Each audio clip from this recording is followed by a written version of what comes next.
ಮಳೆ ಬಂದಿಲ್ಲ ಅಂತ ಬೈಬೇಡಿ ನೀವು, ಸುತ್ತಮುತ್ತ ಗಿಡ ಮರ ಉಳಿಸಿದ್ದೀರ ತಾವು. ಬೆಂಗಳೂರಲ್ಲಿ 40 ಡಿಗ್ರಿ ಬಿಸಿಲು, ಆಚೆ ಹೋದ್ರೆ ನಮ್ಮ ಕೈ ಕಾಲು ಆಫು ಬಾಯ್ಲು. ಊರ್ ತುಂಬಾ ಇದ್ದ ಮರ ಒಟ್ಟೊಟ್ಟಿಗೆ ಕಡಿದು ಹಾಕಿ ಪರಿಸರ ನಾಶ ಮಾಡಿಲ್ವಾ, ಎಲ್ಲ ಉಡಿಸಿ ಗುಂಡಂತ ಮಾಡಿಲ್ವಾ. ವಾರಕ್ಕೆ ಒಂದು ದಿನ 1 ಕ್ವಾರ್ಟರ್ ಕಮ್ಮಿ ಕುಡ್ದು 1 ಮರ ಬೆಳೆಸೋಕಾಗಲ್ವಾ, ಕುಡ್ದ ಅದ್ರ ಕೆಳಗೆ ಮಲ್ಕೋಬಹುದಲ್ವಾ.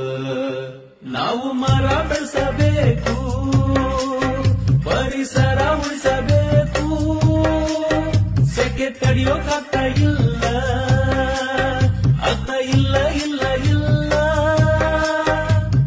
ಇಲ್ಲ, ಚಾನ್ಸೇ ಇಲ್ಲ, ನೋ ವೇ.